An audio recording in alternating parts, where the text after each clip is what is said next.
Shalom, perkenalkan nama saya Jenriko Putra Banoet, NIM 2103020096, kelas 1C. Di sini saya akan mereview buku yang berjudul Key Sociologis yang ditulis oleh McGann dan diterbitkan tahun 2006 dengan jumlah halaman 176 halaman dan diterbitkan oleh Routledge. Auguste Comte secara luas diakui sebagai pendiri ilmu sosiologi dan agama kemanusiaan. Kontribusi Comte pada sejarah dan filsafat ilmu sangat mempengaruhi metodologi positif. Dia menciptakan istilah sosiologi dan memberikan konten pertamanya. Dan dia terkenal karena memperkenalkan sosiologi genre dan emosi ke dalam sosiologi. Comte berkontribusi pada etika dan memang menciptakan kata altruisme. Dalam karya penting ini, Gan mengkaji visi sosiologi Comte dan menunjukkan bahwa karena menurutnya sosiologi dapat dan seharusnya refleksif, ensiklopedis, dan utopis. Ia mempertimbangkan topik-topik seperti fetisme, politisme, takdir, cinta, dan hubungan antara sosiologi, sains, teknologi, dan budaya. Pandangan umum Comte dapat dirumuskan secara singkat sebagai berikut. Tesisnya adalah bahwa setiap penjelasan yang memadai tentang modernitas harus dimulai dengan bentuk-bentuk sosial susunan Kristen Katolik Eropa abad pertengahan. Suatu bentuk ditandai dengan pemisahan kekuasaan otoritas spiritual. Sejarah Eropa telah menyaksikan fragmentasi kekuatan spiritual ini dan kemudian perampasannya oleh kekuatan temporal yang membuka ke modernitas. Akhirnya kekuatan spiritual Katolik tergeser dan kemudian secara virtual dimusnahkan selama Revolusi Prancis. Penyebab kemerosotan ini bukanlah munculnya filsafat kritis pencerahan, tetapi tindakan gabungan dari industri ilmiah peradaban. Doktrin kritis abad ke-18, filsafat menghancurkan bangunan teologis dan monarki. Dia berpendapat bahwa ada logika yang tak terelakkan di sini. Masyarakat dapat dilihat bergerak dari keadaan teologis ke keadaan positif dengan dominasi keadaan perantaraan oleh ide-ide metafisik kritis. Ilmu baru yang dia sebut sosiologi memiliki objek utama penyelidikan gerakan ini. Program intelektual ini melibatkan langkah-langkah berikut. Pembentukan perancang persiapan berdasarkan filosofi positif pada pemahaman metodologi ilmiah. Untuk membangun sosiologi, momen berdirinya sosiologi itu sendiri, dan konversi sosiologi menjadi doktrin sosial sebagai dasar kekuatan spiritual baru. Untuk menemukan sosiologi berdasarkan filosofi baru ilmu pengetahuan, ia membangun akun yang sangat rinci tentang evolusi logika ilmu satu persatu dan secara keseluruhan, dengan alasan bahwa pengembangan tidak mengikuti urutan yang ditentukan, contohnya matematika, astronomi, fisika, kimia, biologi, dan sosiologi, tetapi urutan ini dapat dipahami sebagai sistem ketergantungan. Misalnya, astronomi tergantung pada matematika. Dia menyebut teori tatanan dari sistem ini hukum ensiklopedis perkembangan ilmiah. Comte melakukan studi yang menyibukkan dari tahun 1830 sampai 1842. Disebut kursus filsafat positif. Ia melakukan studi ini untuk mengembangkan metode ilmiah objektif. Dalam analisisnya, ia menunjukkan bahwa setiap cabang pengetahuan individu melalui 3 bagian, teologis, metafisik, dan ilmiah. Begitu proses dimulai, setiap ilmu baru menciptakan kondisi untuk munculnya yang lain sampai sistem pengetahuan mencapai ilmu biologi, dan ketika logika itu diketahui, ia akan mungkin membangun sosiologi secara sadar dengan menerapkan aturan-aturan tertentu yang ditarik dari analisis ilmu pengetahuan yang ia didirikan dan dikembangkan. Ia berpendapat itu akan dengan memodelkan ilmu baru pada kerangka holistik dari biologi bahwa sosiologi dapat menemukan tempatnya dalam urutan ilmiah disiplin ilmu. Ide sentral Comte adalah bahwa masyarakat juga dapat mengalami revolusi dengan cara yang sama, yaitu dengan cara nalar kemenangan yang sama. Tampak jelas bahwa Comte menulis lebih dari satu sosiologi dan bahwa sosiologi positif dapat dibagi menjadi lebih dari satu bentuk pertanyaan.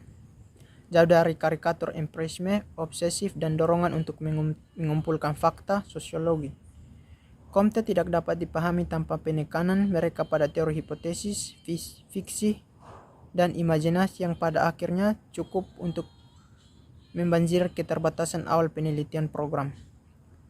Tesis yang dikembangkan dalam sisi buku ini adalah bahwa ada juga perbedaan yang cukup besar antara apa yang sering dikatakan Comte,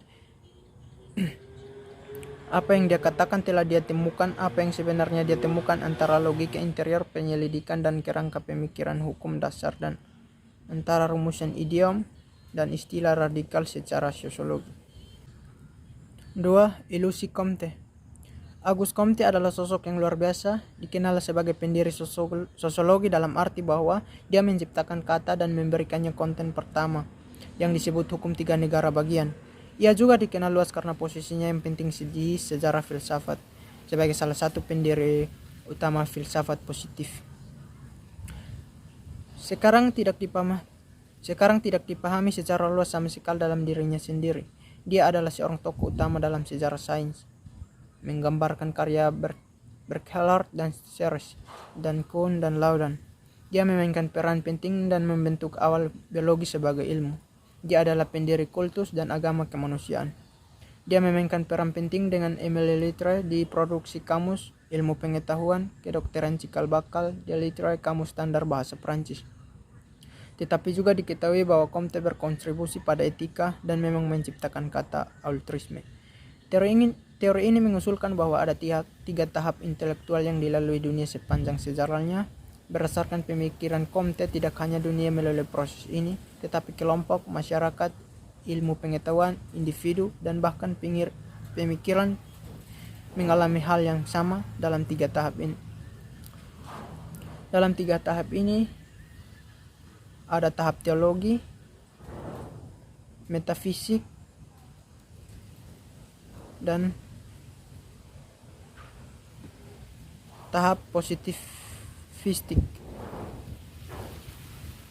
Tahap teologis adalah yang pertama dan itu ditandai dunia sebelum tahun 1300. Selama periode ini, sistem gagasan utama menekan keyakinan bahwa kekuatan gaib, tokoh agama, meniru manusia adalah akar dari segalanya. Di dalam khususnya, dunia sosial dan fisik dilihat sebagai hasil dari Tuhan. Tahap kedua adalah tahap metafisik yang terjadi kira-kira antara tahun 1300 dan 1800. Era ini ditandai dengan keyakinan bahwa kekuatan abstrak seperti alam bukan dipersonalisasi Tuhan, jelas hampir semuanya. Akhirnya pada tahun 1800 dunia memasuki tahap positifistik ditandai dengan kepercayaan pada ilmu pengetahuan. Orang-orang sekarang cenderung berhenti mencari penyebab absolut dan lebih berkonsentrasi pada pengamatan sosial dan dunia fisik, mencari hukum yang mengaturnya. 3. Konteks dan materi sosiologi. Penting untuk diingat bahwa Comte tidak menciptakan kata sosiologi. Sebelum itu, ia menyebut sosiologi sebagai fisika sosial atau bidang fisiologi sosial. Namun demikian, dia mengklaim telah menemukan hukum dasar domain ini pada tahun 1822.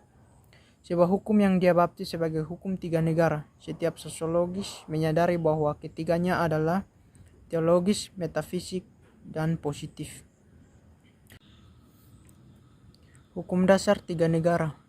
Hukumnya adalah sebagai karya Comte dalam semua aspeknya yang berkaitan dengan revolusi.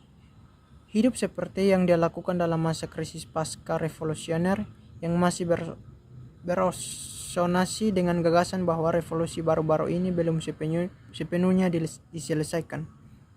Ia memandang evolusi manusia sebagai pada dasarnya satu teater besar proses revolusioner. Bagian konservatif dari proyeknya adalah perhatian eksplisit untuk berperan dalam mengakhiri dan menyelesaikan proses ini. Sebelum itu dicapai, sebuah revolusi dalam pengetahuan sosial masih harus untuk dicapai.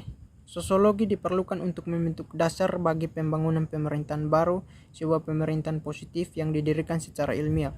Comte memperkenalkan seluk-beluk ke dalam konsepsinya tentang proyek ini, seluk-beluk yang mencerminkan nilai-nilai sosial politiknya. 4.